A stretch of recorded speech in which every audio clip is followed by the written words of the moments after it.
Teknik hileler bitti. Asen'de kalkış cihazları aniden yasaklandı. Elektronik desteklerin tamamen devre dışı kaldığı bu mekanik cehennemde, 102 puanlık şampiyonluk farkı, sadece debriyaj kolunu tutan sol elin hassasiyetine emanet. Katedral lakaplı Hollanda pistindeki 10. randevu öncesinde, teknik heyetleri sarsan, ani bir kural güncellemesi yürürlüğe girdi. Yarış idaresi, kalkış esnasında ön süspansiyonu kilitleyerek, motosikletin şahlanmasını önleyen aerodinamik mekanizmaların kullanımını erken aşamada tamamen yasakladı. Bu radikal karar, mühendislerin kalkış stratejilerini altüst ederek takımları plansız bıraktı. Yeni yönergeyle beraber, prototiplerin ön düzen geometrisi eski standart formuna geri dönerken, ekipler mekanik ayarları baştan yapılandırmak amacıyla yoğun mesai harcamaya başladı. Hızlanma aşamasındaki bu zorunlu değişim, tüm grid genelinde dengeleri altüst etti ve taktik tahtasındaki ezberleri bütünüyle bozarak, kaotik sürecin kapısını araladı. Söz konusu müdahale, özellikle start anlarında muazzam ivmelenme avantajı yakalayan, fabrika takımlarının debriyaj yazılımlarını bütünüyle işlevsiz bıraktı.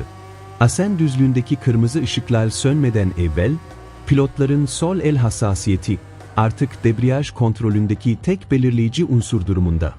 Elektronik destek birimlerinin kısıtlanması, insan faktörünü mühendislik dehasının önüne yerleştirerek, beceriyi öne çıkardı.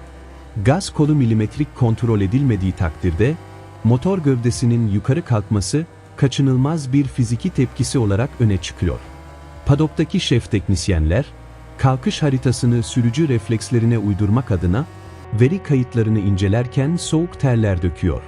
Saniyenin binde birini hesaplayan beyinler, yazılımsız kontrolün risklerini azaltmaya çalışıyor. Genel klasmanda liderliğini sürdüren Marco Bezzecchi, geçen hafta Brno'da görevli hakeme fiziki müdahalede bulunduğu gerekçesiyle aldığı men cezasının ardından nihayet grid'e geri dönüyor. İtalyan sürücünün yokluğunda podyumun zirvesine kurulan takipçileri, şampiyona tablosundaki 102 puanlık devasa farkı hızla eritmeyi başardı. Ceza süresince simülatör çalışmalarına ağırlık veren şampiyona lideri, kaybettiği puan avantajını Hollanda topraklarında telafi etmek istiyor. Geri dönüş motivasyonu yüksek olsa da, yarış ritminden uzak kalmanın getirdiği dezavantaj, antrenman seanslarında kendisini hissettirebilir. VR46 Akademisi çıkışlı sporcu, üzerindeki psikolojik baskıyı kırmak amacıyla, ilk turlardan itibaren agresif sürüş tarzını sahneye koyacaktır. Fabrika Ducati koltuğundaki Marc Marquez, Çekya'daki damalı bayrağı ilk sırada geçerek, şampiyonluk ateşini yeniden körükledi. Tecrübeli İspanyol yıldızın topladığı kıymetli puanlar, Aprilia garajında ciddi bir taktiksel alarm durumunun ilan edilmesine sebebiyet verdi. 8. şampiyonluk unvanı yolunda emin adımlarla ilerleyen 93 numara. Desmosedici GP26 prototipinin sınırlarını zorlamaktan çekinmiyor. Viraj girişlerinde arka lastiği sürekli kaydırarak dönen tekerlek karakteristiği, rakiplerinin takip çizgilerini bozarak hata yapmalarına zemin hazırlıyor. İtalyan markasının veri tabanındaki liderliği elinde bulunduran deneyimli şampiyon, Asen'in hızlı yön değiştirme bölümlerinde favori gösteriliyor. Bologna merkezli mühendisler, Kuzey Avrupa'yı etkisi altına alan kavurucu sıcak dalgasına karşı, radyatör soğutma kanallarının geometrisini milimetrik olarak yeniden daha iyi hale getirdi. Karbon disklerin ideal çalışma aralığında tutulması, sert yavaşlama noktalarında hidrolik basınç kaybı yaşanmaması adına hayati önem arz ediyor. Hava akımının motosiklet gövdesi içindeki sirkülasyonu, motor bloğunun hararet yapmasını önleyecek şekilde aerodinamik tünellerle desteklendi. Lastik içi nitrojen gazının genleşme oranları, asfalttan yansıyan termal yükler hesaba katılarak en düşük limitlerde tutuluyor. Teknik ekip, antrenman seanslarından elde edilecek ısı verilerine göre, fren kaliperlerinin soğutma pelerini tasarımlarını son kez revize edecek. Öte yandan, 2027 sezonu için İtalyan markasıyla el sıkışan genç yetenek Pedro Acosta, son turda yaşadığı mekanik arıza yüzünden klasmanda 6. sıraya gerilemenin faturasını ödedi. Geleceğin fabrika sürücüsü. KTM bünyesindeki son aylarında güvenilirlik sorunlarıyla boğuşmaktan ötürü oldukça gergin. Avusturyalı üreticinin motor bloku dayanıklılık sorunları, genç İspanyol'un şampiyonluk hayallerine büyük bir darbe indirdi. Garaj içindeki iletişim kopuklukları basına yansırken, mekanikerlerin moral bozukluğu gözlerden kaçmıyor. Acosta, kalan yarışlarda sadece podyumu değil, aynı anda mevcut markasının Ar-Ge departmanına olan inancını da korumak için çabalıyor.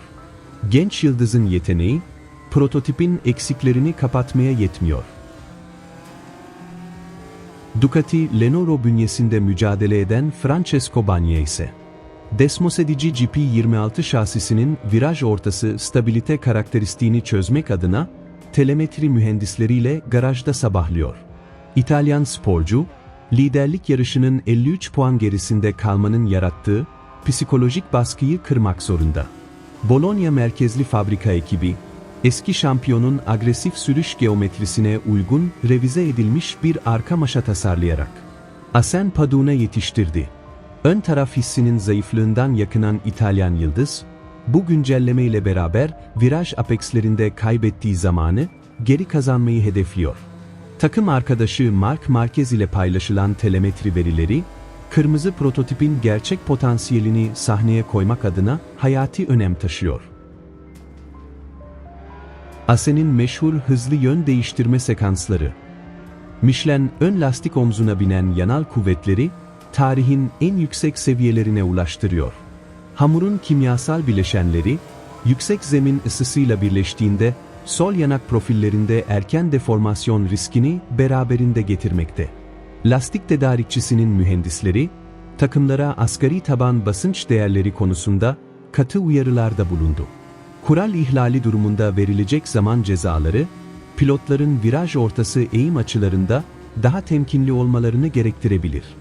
Kauçuk yüzeyinde oluşacak kabarcıklanma, blistering problemi, 26 turluk ana müsabakanın son bölümlerinde tutunma performansını felç edebilir. Strateji, tamamen aşınma yönetimi üzerine kuruluyor. Prima Pramac Yamaha garajındaki temsilcimiz Toprak Razgatlıoğlu, Brno'da elde ettiği 14'lük moraliyle M1 modelinin çekiş kontrolü, TC haritasını bu hızlı akıcı piste adapte etmeye odaklandı. Çaylak sürücü için sıralama turlarındaki tek tur performansını geliştirmek, pazar günkü ana müsabakanın kaderini tayin edecek. Iwata fabrikasının sağladığı yeni aerodinamik paket, Türk sporcunun yüksek süratli virajlarda ihtiyaç duyduğu yere basma kuvvetini karşılama amacını taşıyor. Arka tekerleğin patinaja düşmesini engelleyen yazılımsal güncellemeler, gaz kolu açma aşamalarında stabiliteyi artırdı.